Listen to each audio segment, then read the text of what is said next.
बोले भगवान श्री हरि विष्णु की जय। मित्रों, वैसे तो हर मास की पूर्णिमा का अत्यंत महत्व है, परंतु माघ मास भगवान श्री हरि विष्णु को अतिप्रिय होने के कारण इस महीने की पूर्णिमा का भी महत्व और भी अधिक बढ़ जाता है। क्योंकि मित्रों, माघ पूर्णिमा के दिन स्नान दान एवं पूजन पाठ का 32 गुना फल अधिक प्राप्त होता है। क्योंकि इस दिन भगवान श्री हरि विष्णु स्वयं आकर जल में निवास करते हैं।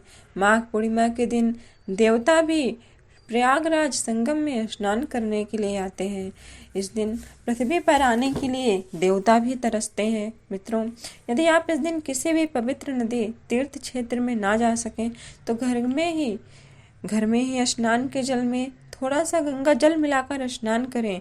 तत्पश्चात पास के किसी मंदिर में जरूरतमंद या ब्राह्मण को दान दक्षिणा अवश्य करें, क्योंकि इस दिन दान दक्षिणा करने से सभी मनोरथ पूर्ण होते हैं। तत्पश्चात भगवान श्री हरि विष्णु का पूजन तथा माँ लक्ष्मी के मंत्रों का जाप करें, क्योंकि इस दिन माँ लक्ष्मी का पूजन करने से माँ लक्ष्मी घर में सुख शांति समृद्धि देती हैं तथा हर प्रकार की मनोकामनाओं को पूरा करती हैं। यदि आप भगवान शिव तथा माँ पार्वती के भक्त हैं तो उनका पूजन करें, क्योंकि इस दिन पूजन करने से रोज की अपेक्षा 32 गुना फल की अधिक प्राप्ति होगी। पूजन के पश्चात पूर्णिमा व्रत की परम पावन कथा सुने और कहें, क्योंकि इस दिन कथा कहने तथा सुनने से सभी प्रकार की मनवांछित इच्छाएं पूरी होंगी और सभी सुखों की प्राप्ति होगी। तो चलिए अब भगवान श्री हरि विष्णु के परम पावन स्वरूप का ध्यान करते हुए एवं उनके श्री चरणों को प्रणाम करते हुए परम पावन पूर्णिमा की 2 कथाएं हैं, उनको हम श्रवण करते हैं। एक बार भगवान श्री हरि विष्णु से नारद जी ने कहा कि हे प्रभु, आप यदि मुझ पर प्रसन्न हैं तो मुझे ऐसा कोई उपाय बताएं जिससे मनुष्य थोड़े से ही प्रयास में पापों से मुक्त हो जाए और उन्हें अपने जीवन का अलौकिक सुख प्राप्त हो सके। तब भगवान श्री हरि ने कहा कि हे नारद, तुमने इस संसार के कल्याण के लिए अति उत्तम प्रश्न पूछा है। तो अब मैं तुम्हें परम पावन माघ मास की पूर्णिमा की व्रत की विधि बतलाता हूँ। इसे करने से मनुष्य के सभी पाप नष्ट हो जाएंगे तथा वह धरती लोक में सुख तथा परलोक में सुख दोनों को प्राप्त कर सकेगा। नारद जी ने कहा, हे भगवान, इस व्रत को सबसे पहले किसने किया था और उसको क्या फल मिला था? आप कृपा करके मुझे बताइए। तो भगवान श्री हरि विष्णु कहते हैं कि हे नारद, तुम ध्यान से सुनो, मैं तुम्हें माघ पूर्णिमा व्रत की एक परम प्राचीन कथा बतलाता हूँ।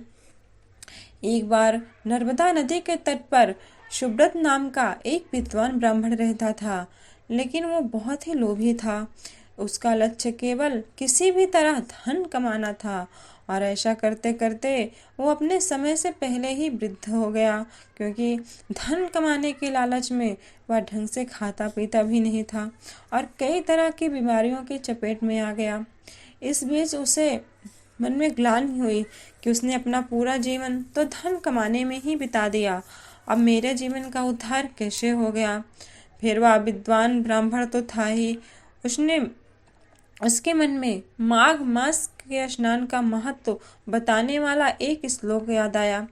उस श्लोक का याद करके वह ब्राह्मण माघ मास में स्नान का संकल्प लेकर नर्मदा नदी के तट पर गया और वहां कुटिया बनाकर रहने लगा।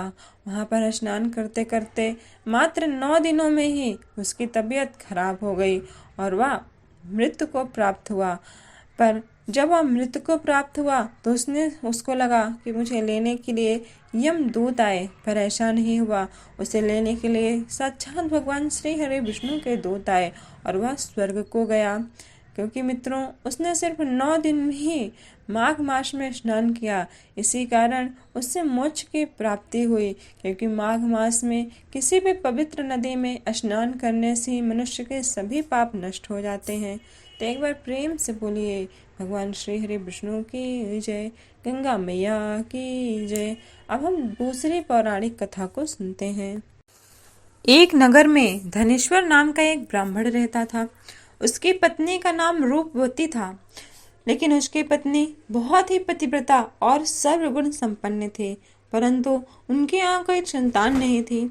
इसलिए वो दोनों बहुत ही चिंतित रहते थे। एक बार उस नगर में एक महात्मा आए। उन्होंने उस नगर के सभी घरों से दान लिया, लेकिन धनेश्वर की पत्नी जब भी उन्हें दान देने जाती तब वो दान लेने से मना कर देते थे। एक दिन धनेश्वर महात्मा जी के पास गया और उनसे पूछा कि हे महात्मन, आपने नगर के सभी लोगों से दान लिया, पर आप मेरे घर से दान क्यों नहीं ले रहे हैं? अगर हमसे कोई भूल हो गई है तो हम ब्राह्मण दंपति आपसे क्षमा याचना करते हैं। इस पर महात्मा ने कहा कि हे विप्र, तुम तो हमेशा आदर सत्कार करने वाले ब्राह्मण हो, तुमसे भूल तो कभी भी नहीं हो सकती है।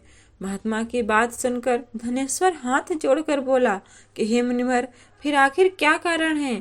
कृपया हमें उससे अवगत कराएं। इस पर महात्मा बोले कि हे विप्र, तुम्हारे घर में कोई संतान नहीं है। जो दंपति निसंतान हो उसके हाथ से भिक्षा नहीं लेना चाहिए। तुम्हारे द्वारा दिया गया दान लेने से मेरा पतन निश्चित है। बस यही कारण है कि मैं तुम्हारे घर से दान नहीं ले रहा हूँ। महात्मा के ऐसे वचनों को सुनकर धनेश्वर अत्यंत दुखी हुआ और उनके चरणों में गिरकर प्रणाम करके विनती करते हुए कहा कि हे महात्मन, संतान न होना तो हम पति पत्नी के जीवन की सबसे बड़ी निराशा है। यदि संतान प्राप्ति का कोई उपाय हो तो हमें बताने की कृपा करें। यह सुनकर महात्मा बोले कि हे विप्र, तुम्हारे इस कष्ट का एक आसान तरीका है। तुम 16 दिनों तक श्रद्धा पूर्वक माता काली का पूजन करो और उन्हें प्रसन्न करो, तो उनकी कृपा से तुम्हें अवश्य ही संतान की प्राप्ति होगी। इतना सुनकर धनेश्वर बहुत ही खुश हुआ और उसने महात्मा का आभार प्रकट किया और अपने पत्नी के साथ माँ काली की उपासना के लिए वन को चला गया। उस ब्राह्मण ने पूरे 16 दिनों तक माता काली का पूजन किया। उसकी भक्ति को देखकर माता काली ब्राह्मण के सपने में आई और बोली, हे धनेश्वर, तुम निराश मत हो। मैं तुम्हें संतान के रूप में संतान की प्राप्ति का वरदान देती हूँ, लेकिन 16 साल के अल्पायु में ही उसकी मृत्यु हो जाएगी। काली माता ने कहा, यदि तुम पति पत्नी विधि पूर्वक 32 पूर्णिमा का व्रत करोगे तो तुम्हारी संतान दीर्घायु हो जाएगी। प्रातः काल जब तुम उठोगे तो तुम्हें यहाँ आम का एक वृक्ष दिखाई देगा। उस पेड़ से एक फल ले लेना और उसे अपनी पत्नी को खिला देना। भगवान शिव की कृपा से तुम्हारी पत्नी गर्भवती हो जाएगी। इतना कहकर मां अंतर ध्यान हो गई। प्रातः काल जब धनेश्वर उठा तो उसे आम के वृक्ष का वह पेड़ दिखाई दिया, जिस पर बहुत ही सुंदर फल लगे थे। वो माँ काली के कहे फल तोड़ने के लिए वृक्ष पर चढ़ा। उसने कई बार प्रयास किया, लेकिन फिर भी वह फल तोड़ने में असफल रहा। तभी उसने श्री गणेश जी का ध्यान किया और इस बार भगवान गणेश की कृपा से वो वृक्ष पर चढ़ गया और उसने फल भी तोड़ लिया।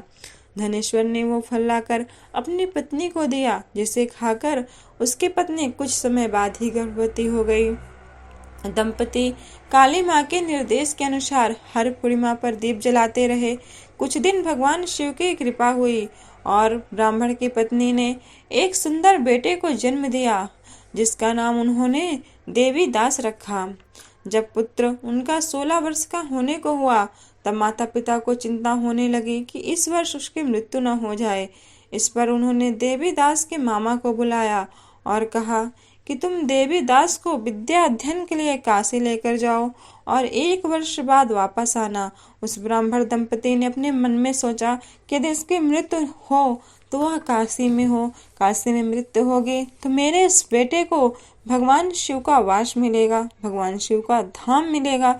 यह सोचकर उन्होंने अपने बेटे को काशी भेज दिया और इधर वो ब्राह्मण दंपति पूरी आस्था के साथ पूर्णमासी का व्रत करके पुत्र के दीर्घायु होने की कामना करते रहे। उधर काशी प्रस्थान के दौरान मामा और भांजे एक गांव से गुजर रहे थे। तब वहां एक कन्या का विवाह हो रहा था। विवाह होने से पहले ही उसका वर अंधा हो गया। तभी वर के पिता ने देवी दास को देखा और मामा से कहा कि तुम अपना भांजा कुछ समय के लिए हमारे पास दे दो, विवाह संपन्न हो जाए उसके बाद ले जाना। ये सुनकर मामा ने कहा कि यदि मेरा भांजा ये विवाह करेगा तो कन्यादान में मिले धन पर हमारा अधिकार होगा। वर के पिता ने मामा की सारी बातें स्वीकार कर ली और देवीदास के साथ कन्या का विवाह संपन्न करा दिया। इसके बाद देवीदास पत्नी के साथ भोजन करने को बैठा, लेकिन उसने उस थाल को हाथ नहीं लगाया। ये देखकर पत्नी बोली कि स्वामी, आप भोजन क्यों नहीं कर रहे हो? आपके चेहरे पर यह उदासी कैसी? तब देवीदास ने सारी बातें बताई। यह सुनकर कन्या बोली कि स्वामी, मैंने अग्नि को साक्षी मानकर आपके साथ 7 फेरे लिए हैं। अब मैं आपके अलावा किसी और को अपना पति नहीं बनाऊंगी।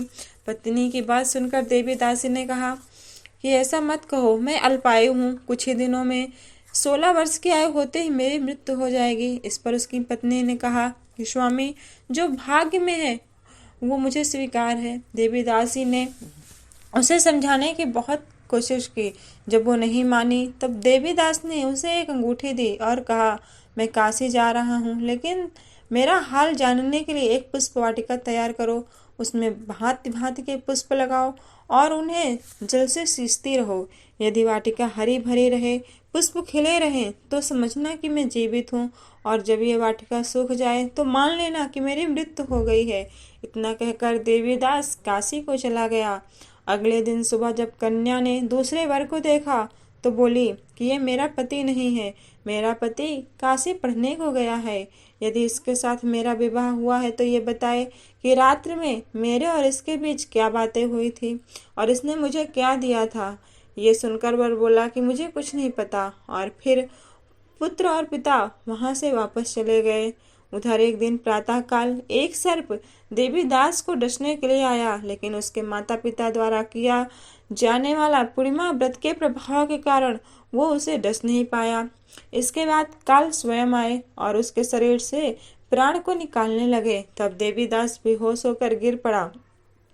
तभी वहां माँ पार्वती और शिवजी स्वयं आ गए। देवीदास को बेहोश देखकर माँ पार्वती बोली कि हे स्वामी, देवीदास की माता ने 32 पूर्णिमा का व्रत रखा था, उसके फलस्वरूप कृपया आप मुझे इस बालक को जिलाने दीजिए, इस बालक को आप जीवन दान दीजिए। माँ पार्वती की बात को सुनकर भगवान सदाशिव ने देवीदास को पुनः जीवित कर दिया। इधर देवीदास की पत्नी ने देखा कि पुष्प वाटिका में एक भी पुष्प नहीं रहा। वो जान गई कि उसके पति की मृत्यु हो चुकी है और रोने लगी। तभी उसने देखा कि वाटिका फिर से हरी भरी हो गई है। ये देखकर वो बहुत ही प्रसन्न हुई और उसे पता चल गया कि देवीदास को प्राण दान मिल चुका है। वैसे ही जैसे देवीदास 16 वर्ष का हुआ, मामा भांजा काशी से वापस चल पड़े, और रास्ते में जब वो कन्या के घर आए तो उसने देवीदास को पहचान लिया और प्रसन्न हुई। धनेश्वर और उसकी पत्नी भी पुत्र को प्राप्त होकर अत्यंत हर्ष से भर गए। तो एक बार प्रेम से बोलिए भगवान श्री हरि विष्णु की जय, उमा महेश्वर की जय। जो भी व्यक्ति श्रद्धा पूर्वक पूर्णिमा का व्रत करता है, कथा सुनता है अथवा कहता है, भगवान आशुतोष अवधरदानी माँ पार्वती उनकी सभी मनोकामनाओं को पूरा करते हैं। तो मित्रों, यदि यह परम पावन कथा आपको अच्छी लगी हो तो वीडियो को एक लाइक अवश्य करें, और ऐसी और पौराणिक कथाओं के लिए हमारे चैनल को सब्सक्राइब कर बेल आइकॉन दबाना